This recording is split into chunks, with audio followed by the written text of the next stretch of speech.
लगभग 3 साल बाद हम एक रेस कार को सर्विस स्टेशन में घुसते हुए देखते हैं और जल्द ही हमें निक्की भी वहाँ नजर आया। उसकी आंखों में थकान थी और उसके चेहरे पर साफ लिखा हुआ था कि पैसे खत्म होने वाले हैं। लंच के वक्त उसकी एक रेस कार टीम के मालिक गरिया के साथ मीटिंग थी। गरिया की रिसर्च टीम ने EXR नाम का एक नया एल्गोरिदम डेवलप किया था, लेकिन वो इस एल्गोरिदम को और बढ़िया करके अपने जीतने के चांसेस और बढ़ाना चाहते थे। इसके लिए उन्होंने निक्की को काम पर रखा। प्लान बिल्कुल सिंपल था। निक्की उनका चीफ इंजीनियर होने का नाटक करेगा, फिर वो ऐसा दिखाएंगे कि उसके और गरिया के बीच में लड़ाई हो गई है ताकि दूसरी टीम्स उनके जाल में फंस सके। इसके बाद निक्की फिर EXR का एक फेक वर्जन बेचेगा राइवल टीम को और असली सिस्टम गरिया की टीम इस्तेमाल करेगी, जिससे उनकी जीत पक्की हो जाएगी। डील के हिसाब से निक्की को 1 मिलियन यूरोस मिलने वाले थे इस काम के लिए, और फेक सिस्टम बेचने से जो कमाई होगी वो भी उसकी। निक्की ने इस काम को मजाक समझा। इतना सिंपल स्कैम तो वो नींद में भी कर सकता था, लेकिन गरिया के बटलर को उस पर बिल्कुल भरोसा नहीं था।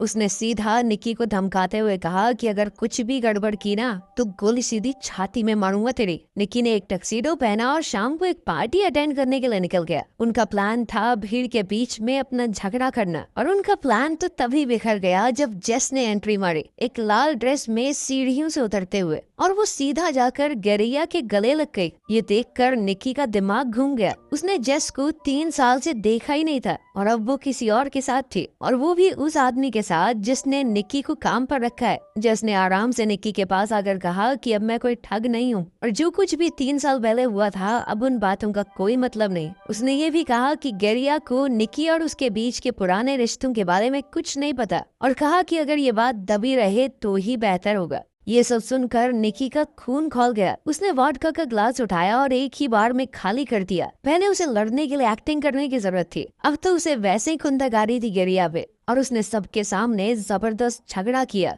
ये ड्रामा राइवल रेसिंग टीम को बहुत पसंद आया। जल्द ही सिक्योरिटी ने उसे पार्टी से निकाल दिया, लेकिन अब राइवल टीम का बिजनेस कार्ड उसके हाथ में आ चुका था। अगली सुबह निक्की मैक्लारेन टीम के मालिक से मिला। उसने सीधी बात की कि 3 मिलियन यूरोस लगेंगे, EXR सिस्टम बेचना चाहता हूँ मैं। रेस कार के मालिक के पास पैसों की कमी नहीं थी, तो मोल भाव की जरूरत ही नहीं पड़ी। उन्होंने तुरंत ट्रैक को टेस्ट किया और रिजल्ट देखकर मालिक का चेहरा खिल गया। निक्की ने भरोसा दिलाया कि 48 घंटे में पूरा सॉफ्टवेयर मिल जाएगा।